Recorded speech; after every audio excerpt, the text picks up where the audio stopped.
If you're seeing this message, this is a sign from Spirit that you won't need to worry about your financial situation for much longer, okay? Spirit right now has been seeing the work that you've been doing, and I feel like you have been receiving downloads recently about new financial opportunities to you. And what that means basically is like, I feel like you guys are opening up to the idea of what abundance can be, in the sense that like I think you're realizing that like we live in a day and age where people can become millionaires for so much. Like there's so many millionaires today. Like obviously like money has inflation, right? So like $1 million today was not the same as back in the day. But like I was talking about this the other day with my mom. I was like, it's so crazy that it's like I feel like we have so many ways to make money nowadays. And so like to become a singer, like I think it's so much easier because we have the internet, right? We have all these opportunities that back in the day you didn't have, right? We have TV shows, we have all those things, right? And I think this collective is a group of people that really have been realizing the power of the internet, the power of social media, maybe even, but also the power that we all hold to create abundance for ourselves. I think this is a collective of people that are really waking up to the idea of self-made abundance.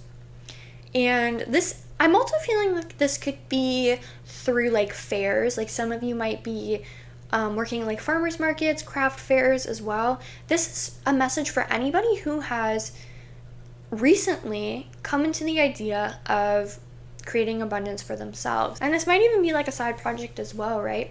This doesn't have to be something that you're putting your house on, right?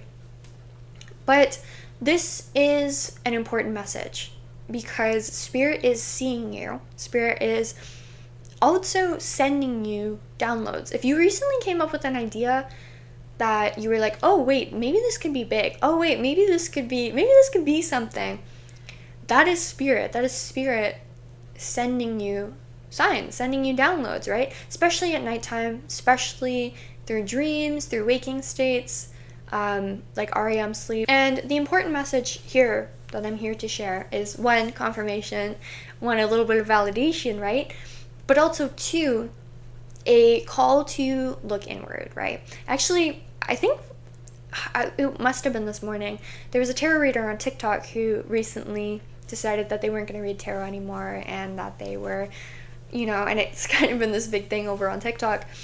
And a lot of people were saying like that's what happens when you enter spiritual spaces without doing shadow work, because shadow work is a very strong basis for spirituality. And I've always been a really big believer of shadow work. I've always kind of naturally done it. I'm a Scorpio Mercury, so moon in the 8th house, right? But I feel like for this collective, like there is a big call to work with the shadow in a way that you haven't worked with the shadow before. I feel like this is a collective who's not afraid of hearing that you need to heal or hearing that you need to go inward. Like I don't think that's something that is new to this collective, right? That's not a new concept. That's not something that this collective strays away from. But I think something that might be new to you is working with the shadow to uplift yourself. I know that's like that's like a kind of contradictory phrase, right? Like the shadow is our dark parts of ourselves, but I feel like you're very comfortable with going through the depths, crying about it, journaling about it, really like logically analyzing your shadow. But you aren't actually actualizing the lessons that have been learned, okay? Because that's very important, okay? And that's not a bad thing. Like you're not failing, you're not doing anything wrong, right? All Spirit is saying, I'm going to give an example because I just like examples, okay? I like examples here on the channel. Let's say that you have a validation wound, okay? And you've cried about that, you've realized where it came from. Maybe it came from childhood, maybe it came from your schooling years, right? And you really processed it and you said, I see that that's there. I know that that's there. Knowing that it's there is not the last step though. And I feel like you might have been treating that as the last step. The last step is now reintegrating that, right? Reparenting yourself, saying that, okay, now I have to give myself that validation. Now I have to learn to give myself that validation and really rewrite that inner monologue, right? For example, like let's say you go to a craft fair. Okay, this is just an example, and you don't sell as many like pies. I don't know why you're selling pies at a craft fair, but you are, okay? You didn't sell as many pies as you thought you would. And then you start beating yourself up over that. You're like, oh my god, I didn't sell any pies. Like, people must not like my pies. And it's like, it might have nothing to do with your pies, actually, right? And that's the thing. We don't know what that is. So you have to go inward and validate yourself. There was a crow over there. You really have to say, I'm going to validate myself. I know my pies are great, okay? I know my pies are great.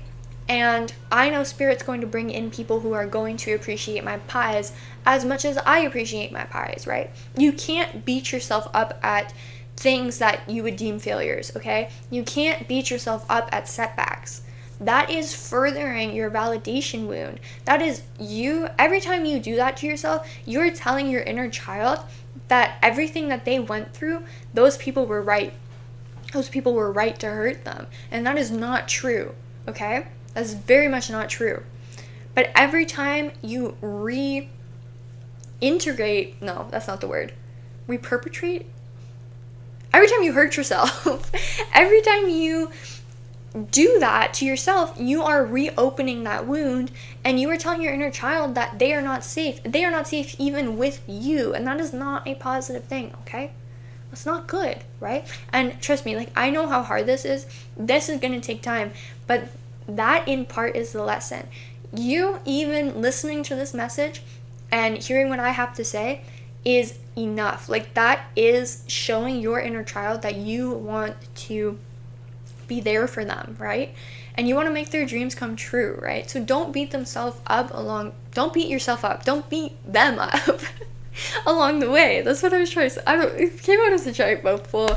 I really don't know where I was going with that. But like, hold yourself with the same patience that you would like a child's bake sale. You know what I mean? Like, you're never going to tell a child that, you know, their cupcake sucked. Like, even if they did.